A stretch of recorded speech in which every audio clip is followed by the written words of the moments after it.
The Louisiana Bayou breathed with ancient rhythms on the night of August 15th, 1851, its dark waters reflecting a crescent moon that hung like a sickle in the humid air, while Spanish moss swayed in winds that carried whispers older than European settlement. Beneath the canopy of live oaks and cypress trees that had witnessed centuries of human suffering, the screams of a dying child pierced the primordial silence with such intensity that even the alligators fell silent in their muddy sanctuaries, as if recognizing that something sacred was being violated in ways that demanded reverence from all creation. The child was Marie-Claire Tibido, 7 years old and golden-haired like her mother, writhing in fever delirium on silk sheets that cost more than most enslaved people earned in lifetimes of forced labor. But 40 feet from the plantation house's master bedroom, in a cabin where shadows danced by candlelight and the air itself seemed thick with invisible presences, another child had already drawn her final breath,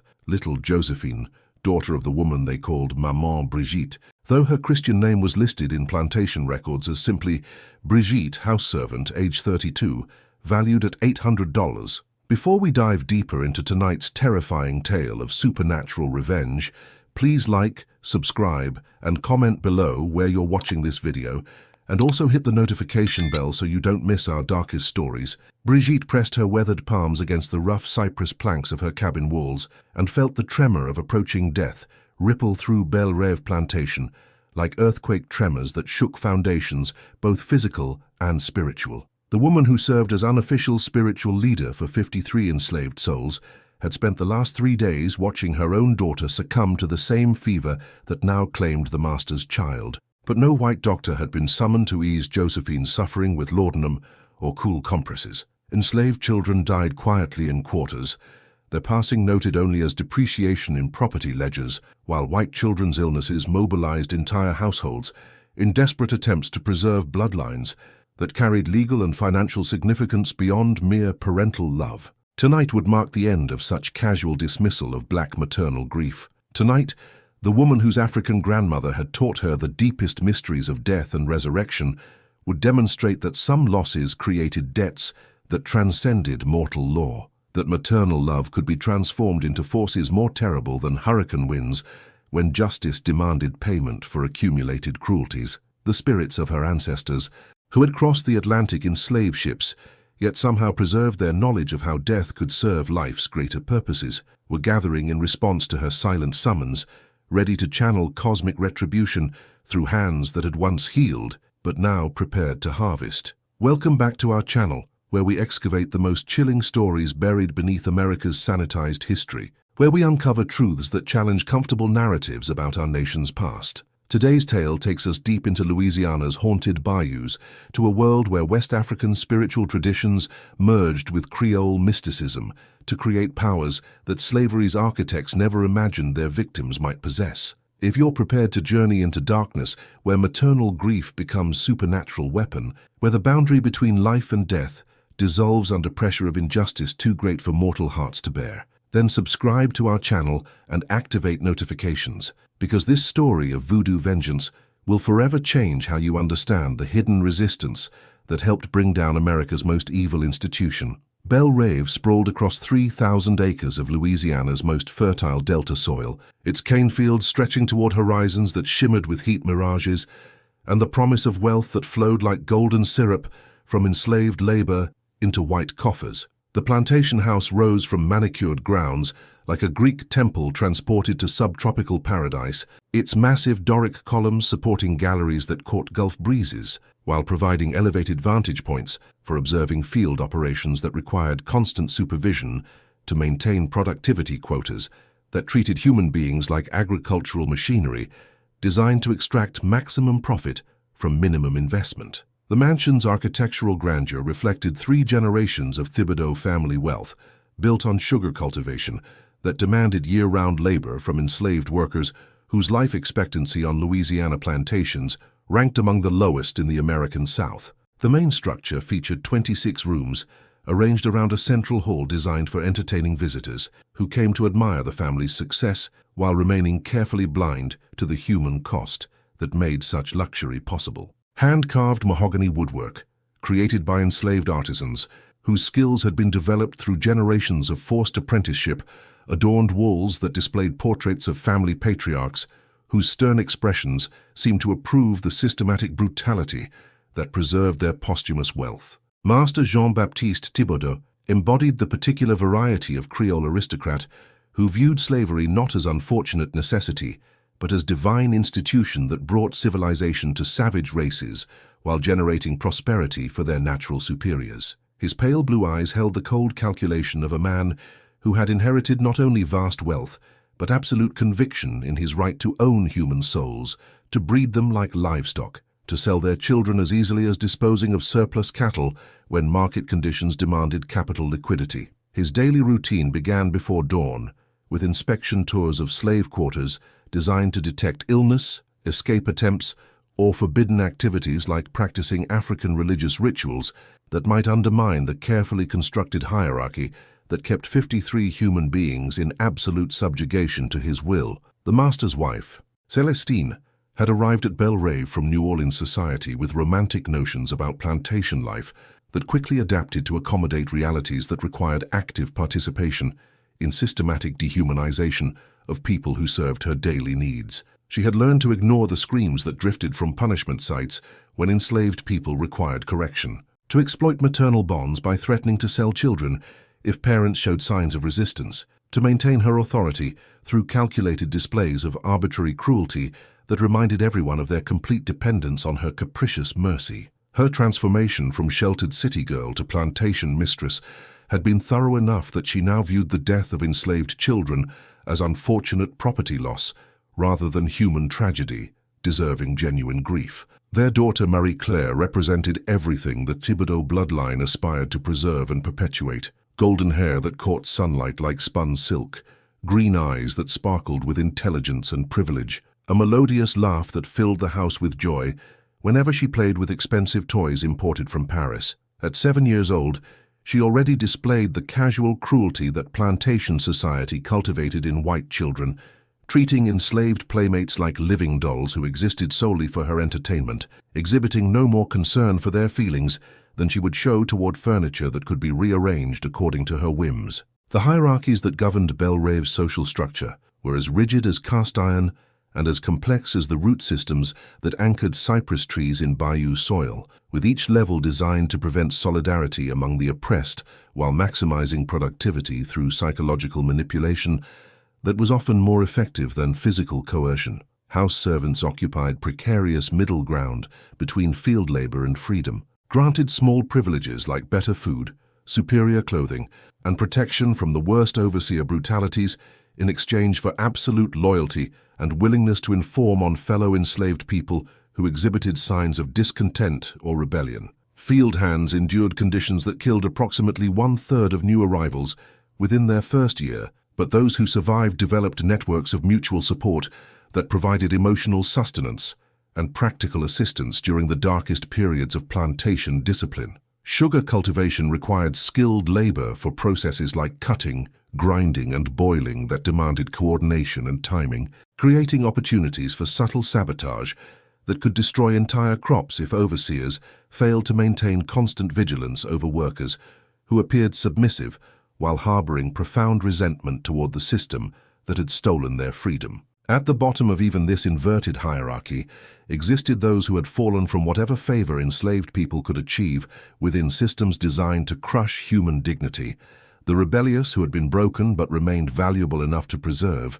the injured whose capacity for full labor had been compromised by accidents or deliberate maiming, the aged whose decades of service had earned them subsistence but no security against arbitrary sale or abandonment. These forgotten souls served as living warnings about the consequences of resistance while demonstrating slavery's capacity for calculated cruelty that preserved valuable property while destroying everything that made existence meaningful. Into this carefully orchestrated nightmare had been born Bridget, sometime around 1819, her exact birth date unrecorded, because slave children represented future assets rather than individuals worthy of commemoration. Her mother, Erzulie, had been purchased in New Orleans slave markets, along with other human cargo whose African heritage included knowledge of spiritual traditions that predated written history, wisdom that survived the Middle Passage hidden in genetic memory and passed between generations through songs, stories, and ritual practices that white overseers dismissed as harmless superstition, while remaining completely ignorant of their true power and purpose. Erzulie had been more than house servant. She had served as spiritual anchor for Bel Rave's enslaved community, the keeper of ancestral knowledge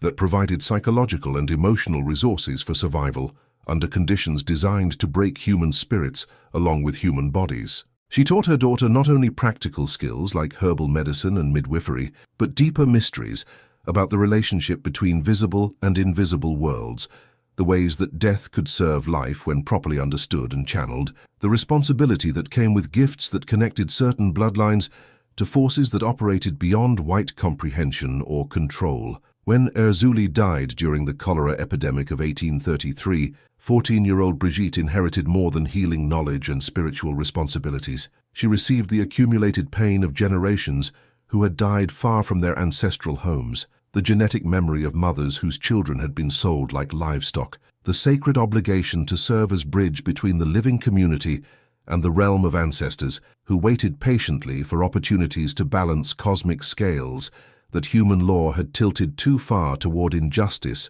for too many generations. The transformation from grieving daughter to spiritual leader had required years of preparation that occurred beneath the surface of daily plantation routine, invisible to white observers who saw only a house servant who showed appropriate deference, while demonstrating unusual skill at treating ailments that white doctors couldn't cure. Bridget learned to hide her growing abilities behind masks of servile compliance, to speak in broken English when whites were present, while her mind worked in languages that predated European contact with African civilizations, to appear harmless and simple, while absorbing knowledge that would one day reshape the destiny of everyone who lived within Bel Rave's boundaries. By her 30th year, Bridget had established herself as the plantation's unofficial healer and spiritual guardian, the person called upon when conventional medicine failed and death stalked the quarters, seeking souls to claim for realms beyond mortal reach. She delivered babies with hands that seemed to channel divine grace, guiding new lives safely into a world that would immediately begin attempting to crush their humanity through systematic dehumanization disguised as economic necessity. She treated illnesses with combinations of herbs and spiritual techniques that produced results white doctors couldn't explain but couldn't deny, her touch carrying properties that transcended physical healing to address trauma that accompanied life under conditions designed to destroy everything that made existence meaningful. The enslaved community whispered that she had inherited her mother's gift for speaking with spirits, that she possessed knowledge of which plants could heal and which could kill, that she understood secrets about death and resurrection that connected her to powers white Christianity had tried to erase but could never completely destroy. They came to her not only for physical healing, but for spiritual guidance, for in her presence they found temporary refuge from the psychological warfare that plantation discipline required. Brief moments when their humanity was acknowledged and their suffering validated by someone who understood the full dimensions of what they endured. But it was Bridget's relationship with her own daughter that provided the emotional foundation for everything she would eventually become. Josephine had been born in 1844, fathered by Samuel, a skilled carpenter, whose mixed heritage allowed him certain privileges while ensuring that his children would remain enslaved regardless of their talents or character. The little girl represented everything beautiful and hopeful that could somehow flourish despite systematic attempts to crush such qualities, her laughter filling the quarters with joy that made survival feel possible even during the darkest periods of plantation discipline. The white family noticed Bridget's abilities only when they served their interests,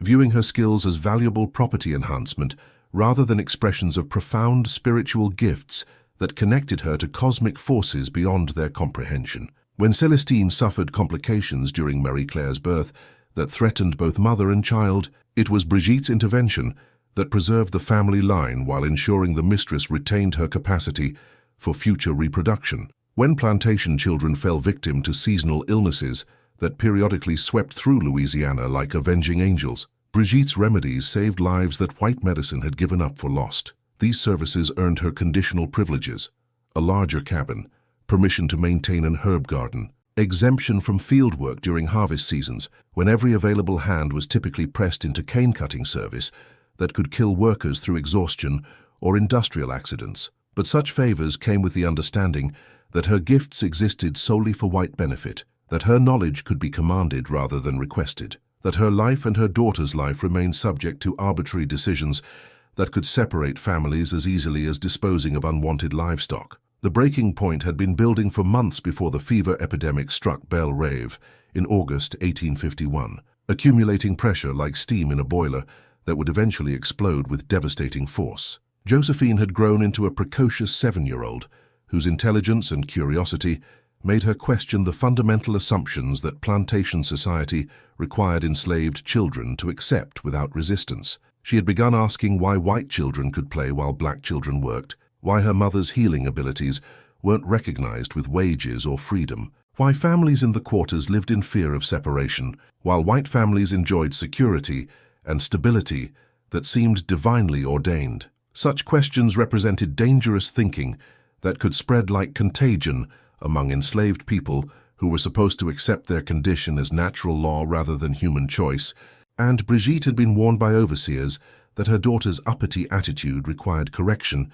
before it influenced other plantation children. The threat was clear. Either Josephine learned to accept her place in the racial hierarchy that defined Southern society, or she would be sold to buyers who specialized in breaking rebellious spirits through methods too brutal for profitable plantation operations. When the fever arrived at Bel Rave, carried by traders who brought news and disease in equal measure from ports along the Gulf Coast, it struck the enslaved quarters with devastating efficiency while somehow sparing the main house until Marie Claire's sudden illness created medical emergency that mobilized every available resource. White doctors arrived from New Orleans with expensive medicines and advanced techniques, while Josephine died in her mother's arms with only herbal remedies and maternal love to ease her passage into whatever realms awaited souls too young to have committed sins worthy of punishment, yet too marked by enslavement to expect mercy from gods who seemed to favor white children's survival. As August 15th deepened toward midnight and Marie Claire's fever reached critical stages that threatened to burn away the Tibido family's most precious possession, Bridget knelt beside her daughter's still form and made promises to ancestors whose spirits had been gathering in response to injustice too profound for cosmic law to ignore indefinitely. The woman who had spent decades healing would now learn to harvest, would discover that maternal love transformed by grief could become weapon more terrible than hurricane winds, when properly focused and channeled through spiritual techniques that white society had never imagined its victims might possess. The transformation was beginning, slow as cypress trees growing in Bayou soil, but inevitable as tides that reshape coastlines through patient persistence. Tonight, the mourning priestess would be born from the ashes of Bridget the healer, and Bel Rave would learn that some debts required payment in currencies that transcended money, property, or human law. The spirits were gathering, waiting for their chosen instrument to complete the rituals that would transform individual grief into cosmic justice, ensuring that white children would join black children in the realm beyond mortal reach, where color meant nothing, and mothers' tears carried equal weight, regardless of the social hierarchies that had made their earthly suffering so dramatically unequal. The transformation of Bridget into the mourning priestess began in the pre-dawn hours of August 16th, as Marie Claire Tibido drew her final, rattling breath in the master bedroom, while her parents wailed with grief that echoed across Bel Rave's manicured grounds, like the cries of damned souls discovering that wealth could not purchase immunity from cosmic justice. The irony was profound and deliberate. Both children had succumbed to the same fever within hours of each other,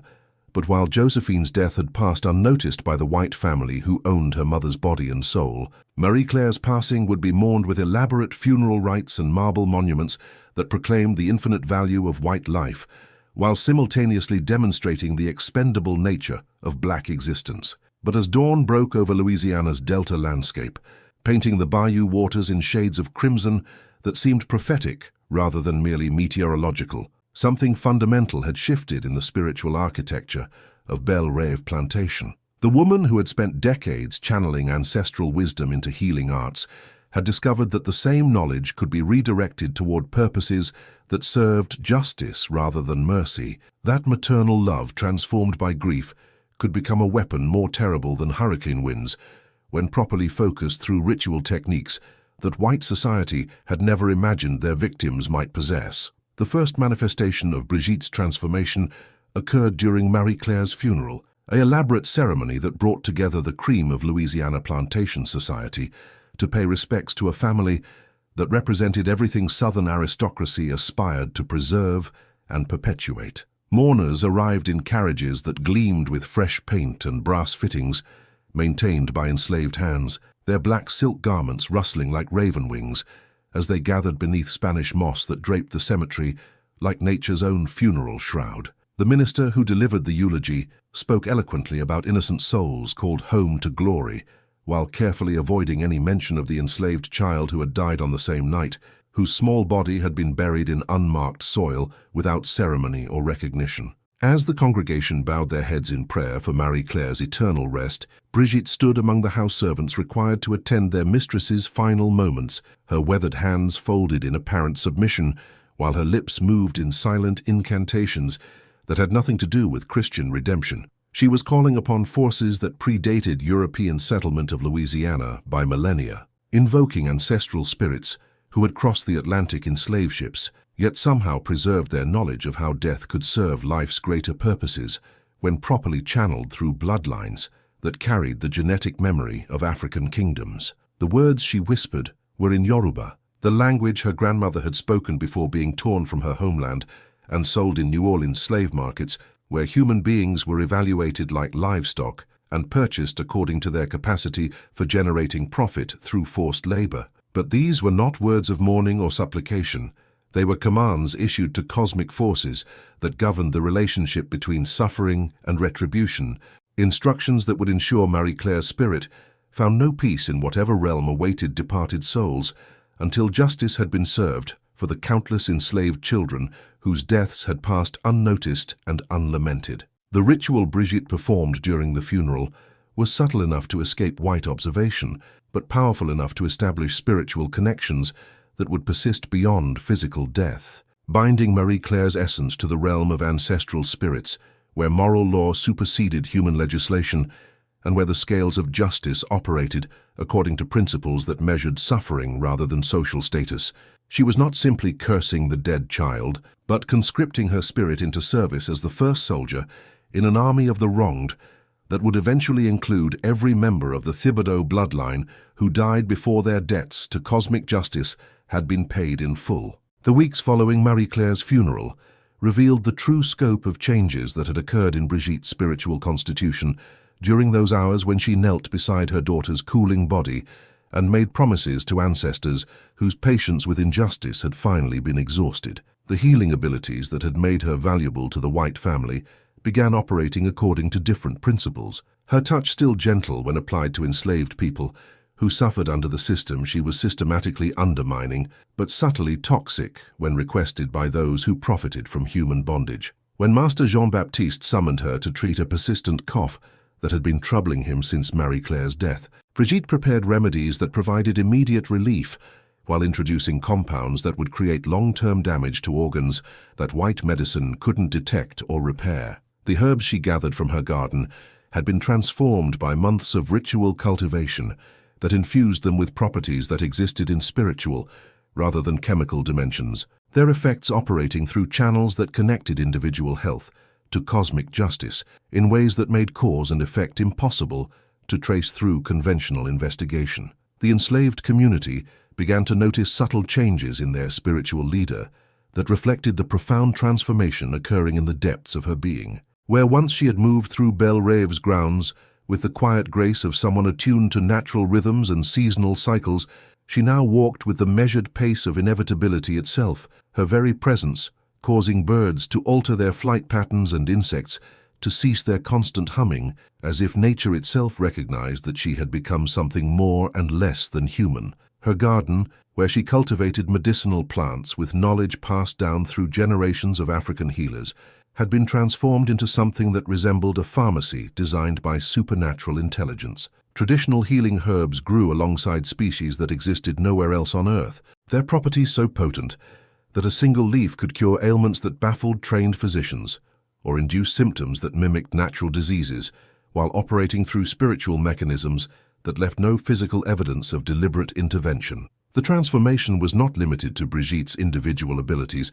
but extended to her relationship with forces that governed the boundary between life and death in the unique environment where West African traditions had merged with Louisiana's distinctive spiritual landscape. The bayou itself seemed to respond to her presence, its dark waters reflecting lights that had no earthly source, while cypress trees swayed in winds that blew from directions that defied meteorological explanation. Most significantly, she had established contact with Marie Claire's spirit, which remained bound to Bel Rave's physical location by the ritual she had performed during the funeral ceremony. The dead child's essence had been transformed from innocent victim into unwilling agent of the very justice her family had spent generations avoiding through the systematic exploitation of enslaved people whose suffering had finally reached levels that cosmic law could no longer ignore. Marie Claire's spirit manifested most frequently in the plantation house itself, her presence detected through phenomena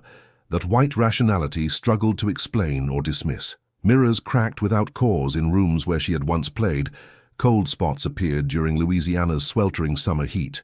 and servants reported hearing a child's laughter echoing through empty corridors at hours when no living children should have been present. These manifestations intensified whenever the Tibido family attempted to resume normal routines that ignored their recent loss, as if the dead child's spirit refused to allow them the luxury of forgetting grief that enslaved parents were never permitted to express openly. The psychological impact on Jean-Baptiste and Celestine was profound and carefully calculated to achieve maximum emotional damage while stopping just short of driving them to complete madness that might have attracted unwanted attention from authorities who could have intervened in Brigitte's campaign of spiritual warfare. The couple found themselves unable to sleep through nights filled with sounds of children crying in rooms where no children lived, their days haunted by glimpses of golden hair disappearing around corners and the scent of Marie Claire's favorite perfume drifting through air that should have carried only the normal odors of plantation life.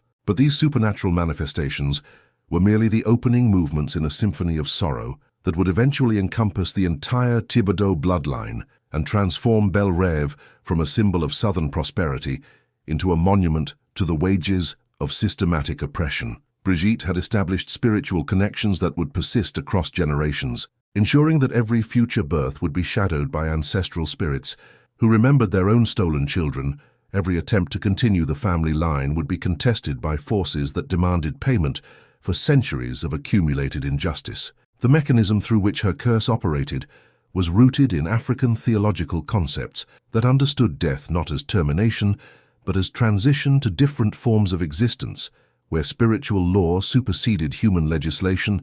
and where moral debts accumulated interest across lifetimes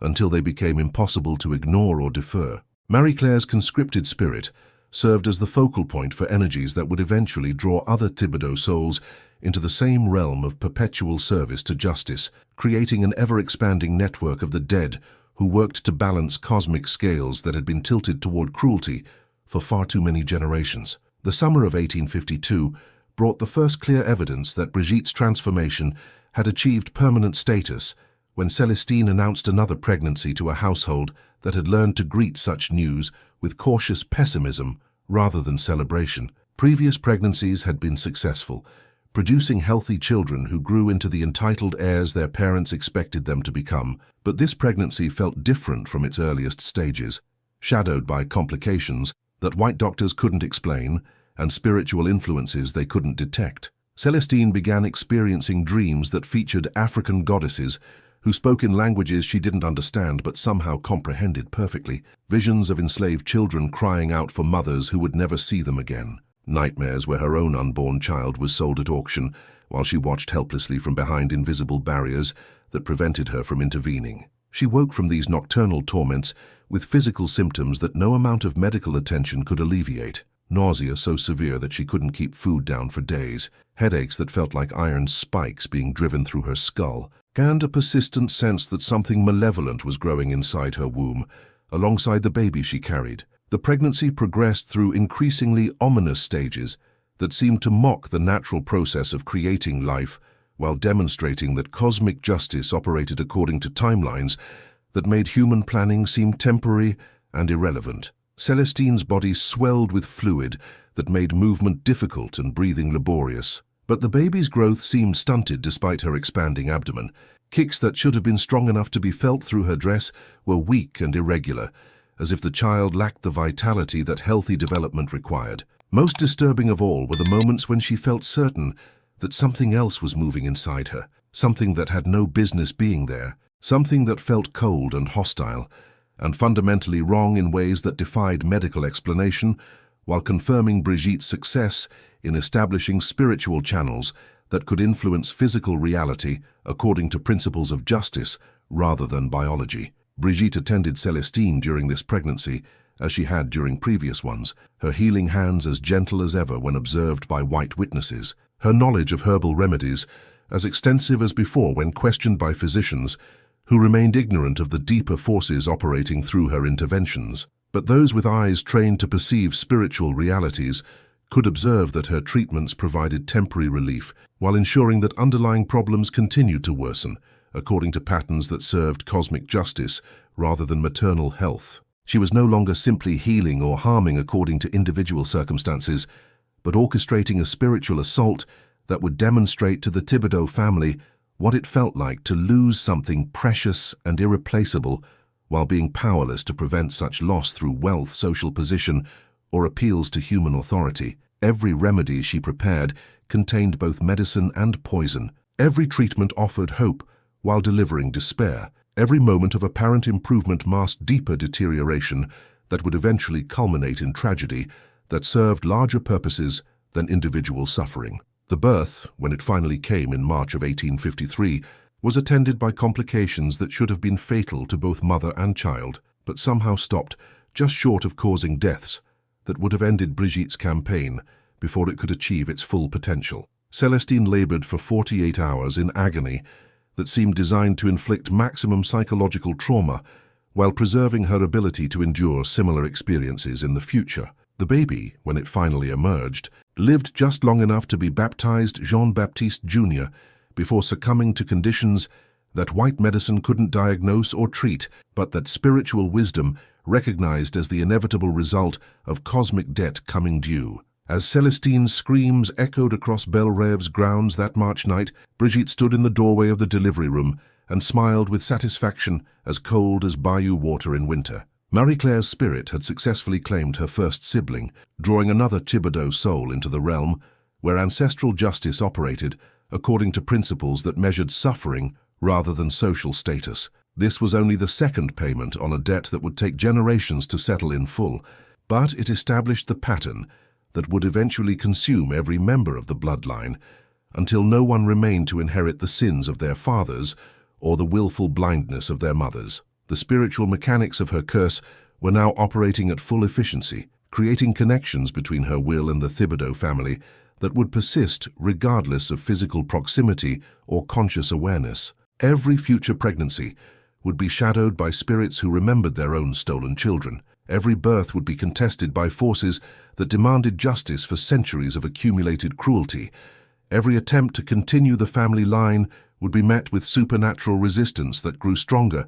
rather than weaker with each passing generation. The spiritual war was just beginning, and Brigitte's transformation into the Mourning Priestess was about to reach its terrifying climax. But before we witness the ritual that would doom an entire bloodline, let us know in the comments, do you think Brigitte's supernatural revenge was justified after losing her daughter? And don't forget to hit that like button if this story of Bayou justice is keeping you on the edge of your seat. The autumn of 1854 descended upon Bel Rave like a funeral shroud, woven from Spanish moss and accumulated sorrow, bringing with it atmospheric pressure that seemed to compress the very air until breathing became laborious and thoughts grew heavy with premonitions of approaching catastrophe. For 3 years since Marie-Claire's death had triggered Brigitte's transformation into the Mourning Priestess, the plantation had been stalked by misfortunes that followed patterns too deliberate to be coincidental, yet too subtle to be definitively attributed to supernatural intervention by rational minds that preferred natural explanations for events that challenged their understanding of cause and effect. 2 more Tibido infants had joined Marie-Claire and Jean-Baptiste Jr. in the family cemetery, their marble headstones creating a children's section that now outnumbered adult graves by 4 to 1, and served as permanent reminder that wealth could not purchase immunity from cosmic justice when spiritual debts reached levels that demanded immediate payment. Celestine had aged a decade in the space of 3 years, her once lustrous dark hair now streaked with premature silver that caught candlelight like spider webs, her violet eyes dulled by laudanum, and perpetual grief that carved permanent shadows beneath them, like bruises that would never heal completely. The plantation itself seemed to be rotting from within, as if some invisible blight was consuming its foundations with patient persistence that made each day's deterioration almost imperceptible until the cumulative effect became undeniable to anyone with eyes trained to recognize the symptoms of supernatural assault disguised as natural decay. Prize sugarcane withered overnight despite perfect growing conditions, the stalks turning black and crumbling at the touch, like ancient parchment exposed to flame. Livestock died suddenly without apparent cause, their bodies found at dawn contorted in positions that suggested they had died fighting invisible attackers that left no physical evidence of their presence. But it was the changes in Bel Rave's spiritual atmosphere that marked these years as fundamentally different from anything the plantation had experienced during its previous generations of profitable operation. The enslaved community spoke in whispers about lights that danced through the bayou at midnight, without earthly source, about voices that called children's names in languages that predated European settlement of Louisiana, about shadows that moved independently of the objects that cast them and seemed to possess consciousness and purpose, that operated according to logic, invisible to living eyes. Master Jean-Baptiste had responded to his family's systematic destruction with the desperate pragmatism of a man watching his legacy dissolve, despite every rational effort to preserve what 3 generations of Tibido ancestors had built through the systematic exploitation of human beings whose suffering had finally reached levels that cosmic law could no longer ignore. He had consulted physicians from New Orleans whose medical degrees proved useless against ailments that existed in spiritual rather than physical dimensions, ministers whose prayers provided temporary psychological comfort while failing to address the fundamental imbalance that was slowly consuming everything his family represented. In his mounting desperation, he had even corresponded with practitioners of what polite society termed alternative healing arts, men who claimed knowledge of African spiritual traditions that persisted in Louisiana's unique cultural landscape, where West African religions had merged with Catholic mysticism to create hybrid belief systems that white society preferred to dismiss as harmless superstition. These consultations had led to increasingly frantic attempts to identify and neutralize whatever forces were systematically destroying his family's ability to perpetuate their bloodline and preserve their accumulated wealth. The investigation that resulted from these consultations gradually focused attention on the enslaved community at Bel Rave, particularly on individuals who possessed knowledge of herbal medicine and spiritual practices that might be capable of producing the supernatural phenomena that had been plaguing the plantation since Marie Claire's death. Suspicion inevitably centered on Bridget, whose reputation as a healer made her the logical suspect when healing abilities were inverted toward purposes that served destruction rather than preservation of life. But proving supernatural assault required evidence that operated according to legal standards designed for physical crimes rather than spiritual warfare, and Bridget had been careful to ensure that her campaign of cosmic justice left no traces that white authority could detect or prosecute. Her rituals were performed in locations and at times that provided perfect concealment. Her methods employed techniques that produced effects indistinguishable from natural causes, and her spiritual connections to ancestral forces operated through channels that existed beyond the reach of human law or earthly jurisdiction. The climax of her campaign began on the night of October 31st, 1854, when the boundary between worlds grew thinnest and spiritual forces that normally remained hidden from human perception could manifest with unprecedented clarity and power. Bridget had spent months preparing for this ritual, gathering components that could only be obtained during specific lunar phases, and assembling them according to instructions preserved in genetic memory that reached back to African kingdoms whose names had been forbidden on pain of death, but whose spiritual technologies had survived in the hidden chambers of inherited knowledge. The ceremony took place in the heart of the bayou, where cypress trees older than European settlement created natural cathedral spaces, and Spanish moss filtered moonlight into patterns that seemed designed by supernatural intelligence for purposes that served justice rather than mere aesthetics. Brigitte had prepared the sacred space using white cornmeal mixed with graveyard dirt and brick dust, creating protective barriers against malevolent spirits who might attempt to hijack her working for purposes that served chaos rather than cosmic balance. At the circle's center, she placed the focus of her most ambitious working, a collection of objects that represented every member of the Tibido bloodline, both living and dead, connected through spiritual threads that would ensure her intentions manifested across generations, regardless of time or distance. Hair collected from their combs, soil from their footprints, water they had drunk, and fabric from their clothing served as anchors that would bind her curse to their essence in ways that transcended physical death and operated according to principles that measured spiritual debt rather than earthly wealth. The ritual itself required invoking forces that existed at the intersection of life and death, calling upon Marie Claire's conscripted spirit, along with the souls of every enslaved child who had died on Bel Rave's soil across 3 generations of systematic oppression. These spirits had been waiting patiently for someone with sufficient knowledge and moral authority to serve as their conduit, someone willing to pay the prices that cosmic justice demanded from those who would serve as instruments of forces larger and more terrible than individual revenge. As midnight approached, and the Bayou itself seemed to hold its breath in anticipation of events that would reshape the spiritual landscape of Louisiana's Delta region, Brigitte began the invocation that would summon every wronged soul who had ever called Bel Rave home. She spoke their names when she knew them, described their suffering when names had been erased by systematic dehumanization,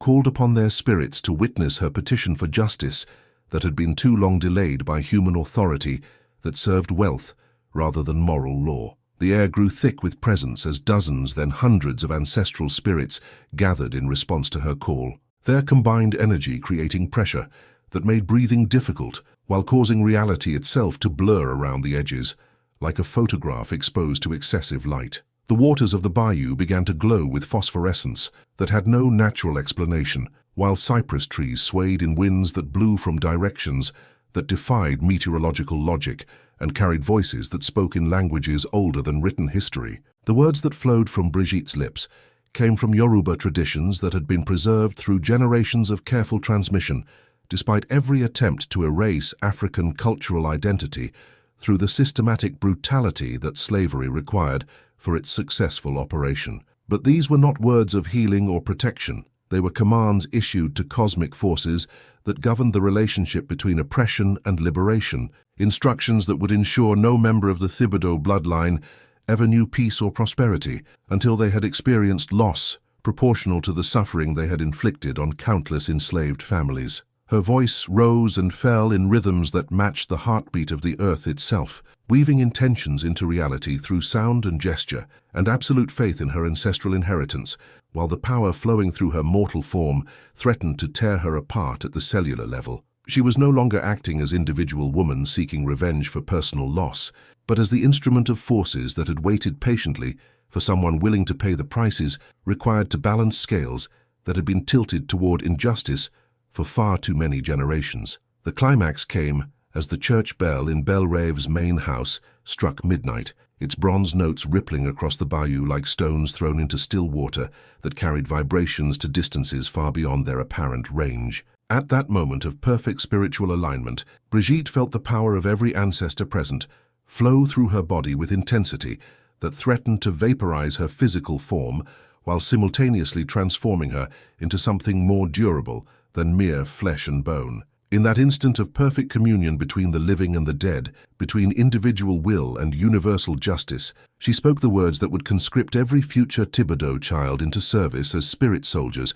in an army of the wronged that would grow stronger with each passing generation. She decreed that no child born of their bloodline would survive to reach adulthood, that their family line would wither like sugarcane in drought, that their accumulated wealth would serve only to make their ultimate doom more poetically appropriate when cosmic debt finally came due in full. But the true masterpiece of her spiritual warfare was the mechanism through which dead Tibido children would serve her cause even after their physical deaths had seemingly ended their usefulness, to forces that demanded justice for generations of accumulated cruelty. Each child who died would join Marie-Claire in the realm where ancestral spirits waited to implement the cosmic law that human authority had consistently ignored, their innocent souls transformed into unwilling agents of the very justice their family had spent lifetimes avoiding. The immediate effects of her working were subtle but unmistakable to those who understood the signs that marked successful spiritual intervention in human affairs. Throughout Bel Rave's boundaries, enslaved people reported dreams filled with images of children dancing in circles around cypress trees while singing songs in languages that predated slavery's arrival in Louisiana. The Bayou waters reflected lights that had no earthly source, while Spanish moss swayed in patterns that seemed to spell out messages for those with eyes trained to read the natural world's attempts to communicate with human consciousness. In the plantation house itself, the manifestations were more dramatic and increasingly difficult for rational minds to dismiss as coincidence or imagination. Mirrors cracked without cause in rooms where living children should have been safe from supernatural influence. Cold spots appeared during Louisiana's subtropical heat, and servants reported hearing multiple children's voices echoing through corridors at hours when no living children should have been present on the property. Most significantly, Celestine's latest pregnancy, which had been progressing normally until that October night when Brigitte completed her most ambitious ritual, suddenly took a turn toward complications that white medicine could neither explain nor treat. The unborn child seemed to be fighting against the very process of development, as if some force was preventing its successful completion of the journey toward independent life. The spiritual mechanics of Brigitte's curse were now operating at maximum efficiency, creating connections between her will and the Tibido bloodline that would persist across centuries and continents, regardless of where future generations might attempt to escape the consequences of their ancestors' crimes against humanity. Every pregnancy would be contested by armies of child spirits who served cosmic justice rather than family loyalty. Every birth would be shadowed by forces that demanded payment for suffering that had been accumulating interest across generations of systematic oppression. As dawn broke over Bel Rave on November 1st, 1854, Brigitte stood alone in the bayou, while ancestral spirits faded back into invisible realms where they would continue implementing the justice she had invoked through her transformation from healer to cosmic weapon. Her individual humanity had been sacrificed to become something larger and more terrible than personal revenge. She had become the mourning priestess, whose grief had opened channels between worlds that would ensure no injustice could persist indefinitely without generating equal and opposite reactions that restored moral balance to a universe designed to support life rather than exploitation. The curse was complete, woven into the fabric of reality itself, with threads that connected every future Tibido birth to the realm where enslaved children's spirits waited to claim their peers for service in an army of justice that would grow stronger rather than weaker with each passing generation. Bel Rave would never again know the laughter of living children, for all future heirs would join the ranks of the dead, who served cosmic law rather than human authority, ensuring that the price of systematic oppression would be paid in full, regardless of how many generations that payment might require. The decade that followed Brigitte's great working in the Bayou transformed Bel Rave from Louisiana's most profitable sugar plantation into a monument to the inevitable consequences of systematic oppression, its decline so methodical yet inexorable that neighboring planters spoke in hushed whispers about atmospheric disturbances and soil exhaustion, while carefully avoiding speculation about supernatural forces that their rational minds refused to acknowledge. What had once been 3,000 acres of the most fertile delta soil the Mississippi River had ever deposited now struggled to produce crops sufficient to maintain the basic operations of a plantation system that required constant profitability to justify its continued existence. By 1864, as the Civil War raged across the American South and the institution of slavery approached its long-overdue abolition, Bel Rave had become a graveyard in all but name. The family cemetery contained 17 small marble headstones marking the brief lives of Tibido children who had died before reaching their 5th birthdays, each death occurring under circumstances that white medicine could neither explain nor prevent. The children's section now dominated the burial ground like a physical manifestation of Brigitte's curse, its angel statues standing sentinel over sorrows that no earthly comfort could heal and no amount of wealth could prevent. Celestine Tibido had not survived to witness the full fruition of the spiritual warfare that had consumed her family's legacy. She died in the winter of 1862, officially from complications following her 13th failed pregnancy, though those who understood the deeper forces at work recognized that she had simply reached the limits of what human consciousness could endure while remaining connected to physical existence. Her final months had been spent in darkened rooms where mirrors had been covered to prevent glimpses of child spirits that danced in reflective surfaces. Her days filled with conversations with babies who existed only in the shadowland between grief and madness, where her mind had taken refuge from unbearable truth. Her funeral was attended by fewer than a dozen mourners, a dramatic contrast to the elaborate social events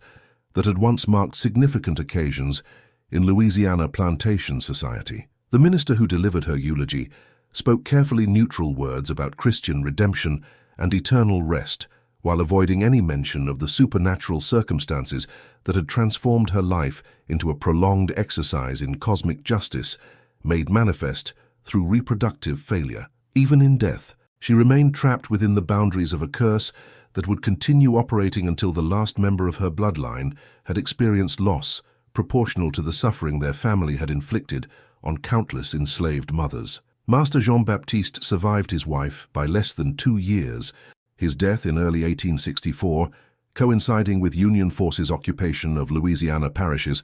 and the systematic dismantling of the economic system that had made families like the Tibido wealthy beyond measure through the exploitation of human beings whose only crime was possessing darker skin than their oppressors. Official records attributed his demise to heart failure, brought on by the stress of wartime disruptions to plantation operations, but servants who had witnessed his final days described symptoms that suggested spiritual rather than physical causes. The master had spent his last months haunted by visions of children who beckoned to him from Bayou waters that reflected lights with no earthly source, their voices calling his name in languages he couldn't identify, but somehow understood with perfect clarity. Sleep became impossible as his bedchamber filled with the sound of small feet running through corridors, where no living children should have been present, their laughter echoing with hollow notes that seemed to mock everything he had built through systematic brutality disguised as economic necessity. Most disturbing of all were the moments when he felt certain that invisible hands were touching him, small fingers that tugged at his clothing during business meetings, phantom embraces that left him gasping for breath in the middle of conversations about crop yields and market prices. He had confessed to his personal physician that he could no longer distinguish between waking and sleeping, that the boundary between life and death seemed to have dissolved around him until he existed in perpetual twilight, where spirits of the wronged demanded accounting for debts that had been accumulating interest across generations. With the deaths of both parents and the systematic elimination of their offspring through supernatural intervention that operated according to cosmic rather than human timelines, Bel Rave passed into the hands of distant relatives who possessed no understanding of the spiritual forces that had been methodically destroying everything the Tibido name represented. These new owners, cousins from Mississippi who viewed their inheritance as opportunity to expand their agricultural operations despite wartime disruptions, arrived with plans to restore the property to profitability through more efficient management of their remaining enslaved workforce. But the curse that Bridget had woven into Bel Rave's foundations was not dependent on the presence of direct Tibido descendants to maintain its power and effectiveness. The spiritual debt that had accumulated through 3 generations of systematic cruelty remained attached to the land itself, ensuring that anyone who attempted to profit from slave labor on that particular soil would face consequences that operated according to cosmic law rather than human legislation or military authority. The new owners discovered that their attempts at restoration were thwarted by the same mysterious failures that had plagued the final years of Jean-Baptiste and Celestine's tenure. Sugar cane withered despite perfect growing conditions and expert cultivation techniques. Livestock died without apparent cause even when attended by the most skilled veterinarians available, and financial losses multiplied with each attempt to address them through conventional business methods that ignored the spiritual dimensions of forces operating beyond material reality. More significantly, any children brought to Bel Rave by the new owners began exhibiting symptoms that white medicine could neither diagnose nor treat. They suffered from night terrors that left them screaming about playmates, who existed only in reflective surfaces, developed inexplicable fevers that came and went according to patterns that seemed to follow lunar cycles rather than medical logic, and displayed behavioral changes that suggested they were receiving instruction from sources invisible to adult perception. The enslaved community that remained at Bel Rave during this transitional period understood that these manifestations represented the continuing operation of spiritual forces that Bridget had set in motion more than a decade earlier. They whispered among themselves about the mourning priestess who had sacrificed her individual humanity to become an instrument of ancestral justice, whose grief had opened channels between worlds that would ensure no white child could ever again enjoy the security and privilege that had been purchased through black suffering. Bridget herself had aged in ways that transcended ordinary physical deterioration, her transformation into a conduit for cosmic forces having extracted prices that operated on cellular and spiritual levels simultaneously. Where once she had moved through plantation grounds with natural grace that reflected her connection to healing traditions passed down through generations of African women, she now walked with the measured pace of geological time itself, her very presence causing reality to shimmer around the edges as if her proximity dissolved the boundaries that normally separated visible and invisible worlds. Her garden had become something that resembled a supernatural arsenal more than a traditional collection of medicinal plants. Species that existed nowhere else on Earth grew alongside familiar herbs, their properties so potent that enslaved people approached them only when desperate circumstances demanded access to powers that operated beyond conventional healing. The soil itself had been transformed by years of ritual workings that had saturated it with ancestral presence, creating conditions where normal botanical laws no longer applied, and vegetation responded directly to spiritual intentions rather than physical cultivation methods. As the Civil War reached its conclusion, and the 13th Amendment formally abolished the institution of slavery throughout the United States, Bridget found herself in the peculiar position of having achieved her personal vendetta, just as the entire system of human bondage approached its cosmic reckoning. The curse she had woven around white children who profited from black suffering was operating with increasing efficiency, but it had become clear that individual acts of spiritual retribution, no matter how perfectly executed, were merely components in larger patterns of moral correction that operated across centuries and continents. The irony was not lost on her that her supernatural assault on one plantation family had proceeded even as historical forces gathered to challenge the entire institution of slavery through mechanisms that would make her personal campaign of vengeance seem modest by comparison. She had become an instrument of cosmic justice operating on a local scale, but history was implementing justice on a national level through means that would dwarf even the most effective spiritual warfare in their scope and long-term consequences. The liberation of Bel Rave's remaining enslaved population by Union forces in the spring of 1865 marked the beginning of a new chapter in Louisiana's history, but it did not terminate the spiritual obligations that Bridget had accepted when she transformed from healer to cosmic weapon. The children spirits who served her cause remained active in the Bayou waters and cypress groves, where they had been conscripted into armies of justice that transcended physical death, their presence ensuring that the lessons embedded in Bel Rave's tragic history would not be forgotten or dismissed as mere coincidence. Many of the formerly enslaved people chose to remain in the area under Bridget's guidance, understanding that her sacrifice of individual humanity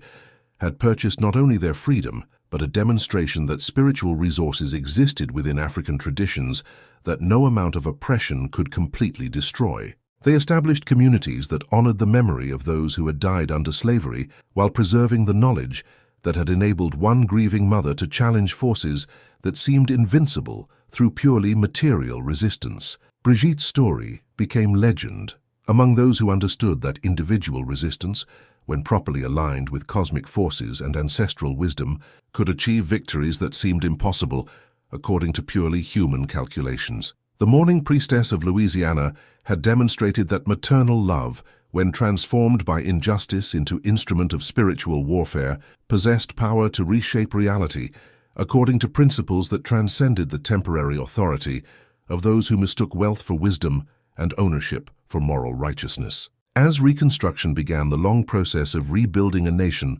torn apart by contradictions inherent in proclaiming liberty While practicing slavery, Brigitte remained at her post as guardian of lessons that history would need time to fully absorb and implement. Her curse continued operating with mechanical precision, ensuring that no white family who profited from systematic oppression would ever again enjoy the illusion of security that previous generations had taken for granted. The children of the Bayou, those spirit soldiers who had been conscripted through supernatural means into service of cosmic justice, remained active in the Louisiana Delta, their presence detectable to those with eyes trained to perceive spiritual realities that operated beyond the boundaries of conventional understanding. They served as permanent reminder that some debts accumulated interest across generations until they became impossible to ignore, that moral law ultimately superseded human legislation, and that justice delayed was not necessarily justice denied when spiritual forces were allowed sufficient time to operate according to their own inexorable timelines. Bel Rave itself was eventually abandoned by successive owners